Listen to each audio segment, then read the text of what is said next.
નમસ્કાર ખેડૂત મિત્રો, સ્વાગત છે તમારું આજના હવામાન સમાચારમાં. આજના હવામાન સમાચાર જોઈએ તે પહેલા ચેનલને લાઇક, શેર અને સબસ્ક્રાઇબ કરવાનું ભૂલતા નહીં.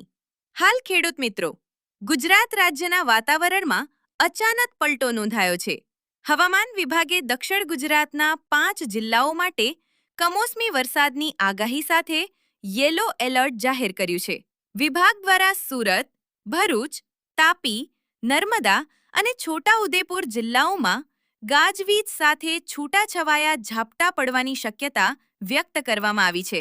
સવારે 11 વાગ્યા સુધી માટે નાવકાસ્ટ જાહેર કરવામાં આવ્યું છે, જેમાં આ વિસ્તારોમાં અચાનક વરસાદ પડવાની ચેતવણી આપવામાં આવી છે.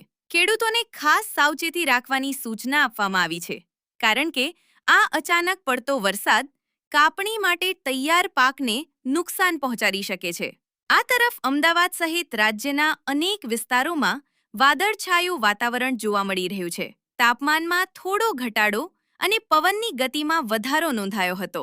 હવામાન નિષ્ણાતોના જણાવ્યા મુજબ પશ્ચિમ દિશાથી આવતી ભેજયુક્ત પવન અને વાતાવરણમાં સર્જાયેલા દબાણના ફેરફારને કારણે આ પરિસ્થિતિ ઊભી થઈ છે.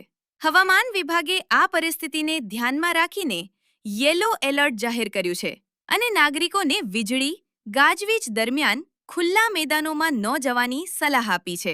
હવામાન નિષ્ણાતો કહે છે કે આગામી 24 કલાક સુધી વાતાવરણ અસ્થિર રહેવાની શક્યતા છે. તેથી હવામાન વિભાગની નવીનતમ અપડેટ